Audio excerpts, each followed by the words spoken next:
This is Northeast Georgia's only local source for TV news.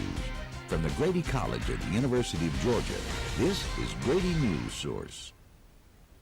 Good evening. Welcome to Mock Show 570. I'm Kendall Trammell. Republicans may have defeated the Democrats in this year's elections, but there is still a war waging within their own political party. Reporter Kevney Woodside tells us about one UGA student who feels singled out because of his ideas. So Kevney, why does he feel this way? Well, Kendall, that's simple, because he says he's not, as he puts it, an old white man.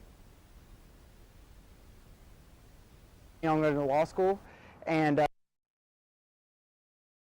it's hard to say, whether or not politics is an option in the future.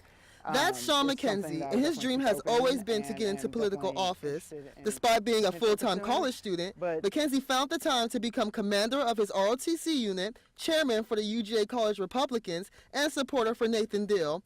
However, he is feeling some resistance. When some Republicans take a more moderate stance, too frequently they're condemned by their more conservative base. You see, although he's good at talking to students like this guy about his pro-gay marriage, pro-choice, and pro-marijuana use stance, he says his beliefs aren't making him any friends among older Republicans. I think that's not a good thing for our party. I think it's too divisive, and I think that's a big reason why Democrats have seen such leaps. With that said, he doesn't want people to think the Republican Party isn't changing. We're not boring old white men. I promise you. And if McKenzie ever runs for president, he hopes he can count on your vote. I'm Sean McKenzie, and I approve this message. Now, Kendall, you think someone like him would be completely different from me and you with how serious he is in politics, but he actually told me that his #1 enemy in life is his addiction to Netflix, just like me and you. Well, what does he want to do? Become president or something? Actually, he's just dreaming of becoming a senator for right now. He said that he's too goofy to become president. But if you have anything to say to him, you can go to College Republicans every Thursday, and that's where they meet up at the Miller Learning Center. Well, we'll be sure to do that, Kevney. Thank you. You're welcome. Tuesday night's election results were disappointing for Georgia's National Organization for Women.